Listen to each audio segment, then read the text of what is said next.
እናት እኮ ልጆቿ ነገ የሚያረጉት ጫማ አይታ ካልሲ አይታ ደብተራቸውን ቦርሳቸውን ፈትሻ ንጹህ ነው ንጹህ አይደለም ብላ ቅዳሜና እሑድ አዘጋጅታ ሳጥባ ብዙ ነው እናት ኃላፊነት።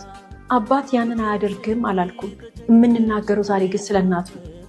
ፉክክር እናት ከማንም ጋር ማድረግ የለባትም። እንደዚህ ፍትፍት አድርጋ ልጆቿን የምታይ ከሆነ ማንም የውጭ አካል ማንም ሰው ባዳ የሚሆን ዘመድ ከየትኛውም የሚመጣ ሰው እንዲች አድርጎ ልጆቿን አይነካም። እንዴት ነው ባለቤቱን ካልናቁ አጥሩን አይነቀንቋል። እኛ ያከበርናቸው ልጆች እንኳንስ ሰውነታቸው ሊነካ እንኳንስ አይደለም ሰው ያልተገባ ነገር ሊያረጋቸው ማየት ይፈራል በሙሉ አይኑ።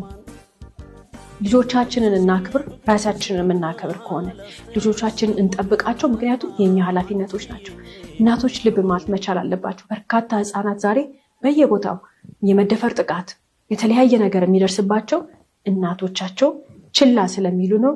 ግን ደግሞ የአባቶች ማስተዋጽኦ በጣም ትልቅ ነው እዚህ ጋር